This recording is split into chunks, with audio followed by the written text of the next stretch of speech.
नमस्कार, जोहार। आप देख रहे हैं मिरर मीडिया। मैं हूं आपके साथ कीर्ति चौहान। बीते दिनों उड़ीसा में छात्रा द्वारा आत्मदाह के बाद इलाज के दौरान हुई मौत और अब इस मुद्दे पर राजनीति तेज हो चुकी है। मामले पर झामुमो के महासचिव सुप्रियो भट्टाचार्य ने क्या कुछ कहा है, आप भी सुनिए। ये साधारण घटना नहीं है।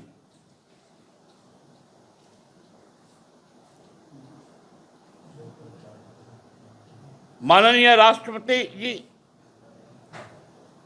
भुवनेश्वर एम्स पहुंची थी। देश के शिक्षा मंत्री धर्मेंद्र प्रधान जी उड़ीसा से आते हैं।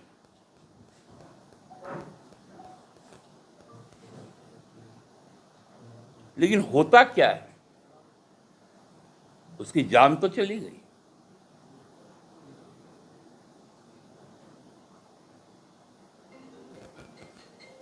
हाथरस की घटना आपको याद है, कठुआ की घटना आपको याद है, बिहार के मुजफ्फरपुर की घटना आपको याद है।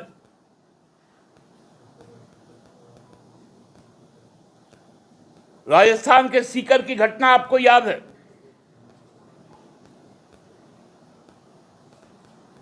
जिन पहलवान बेटियों के साथ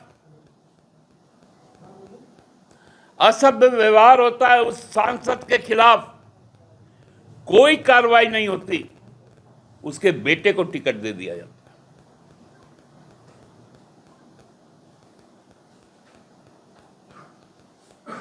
जहां जहां भाजपा जाती है, वहां वहां महिला सुरक्षा समाप्त हो जाता है।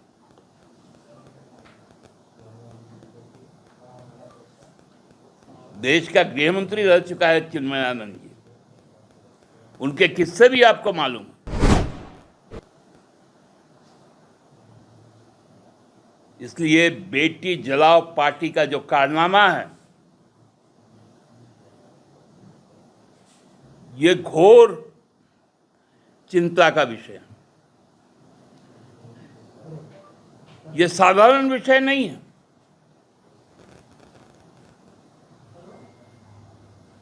पूरा देश स्तब्ध है।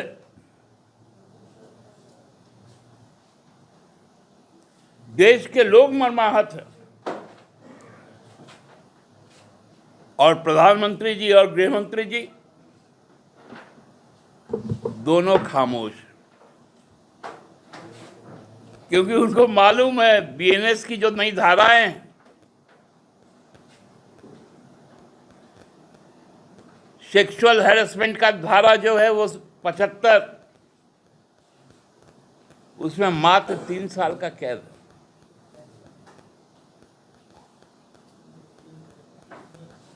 और जो बीएनएस का धारा 18 कहता है, जो आत्महत्या को उकसाता है, उसके लिए केवल 10 साल का सजा है। ये दो महानुभाव तो इसके बाद 10 साल के बाद, 3 साल के बाद छूट जाएंगे।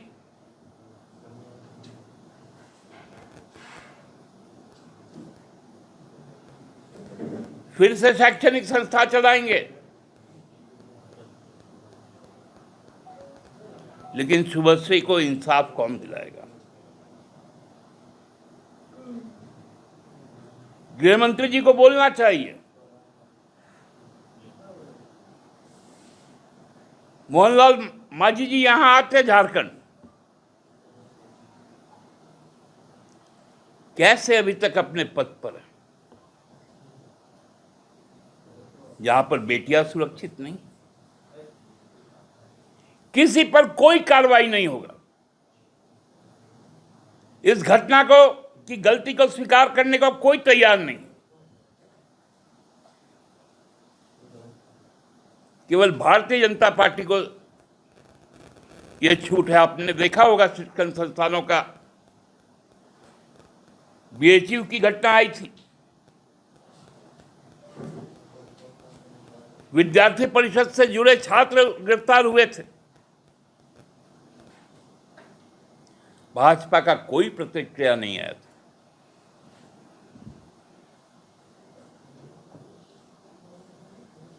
और यह गंभीर विषय समाज के लिए है कि वो भाजपा राज में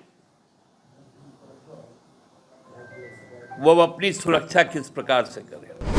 बता दें कि उड़ीसा के बालासोर में छात्रा ने शिक्षक पर अभद्र व्यवहार के आरोप लगाए थे और कॉलेज में प्रधानाचार्य से शिकायत के बाद भी कोई कार्रवाई नहीं होने पर मानसिक उत्पीड़न झेल रही छात्रा ने आत्मदाह कर लिया था।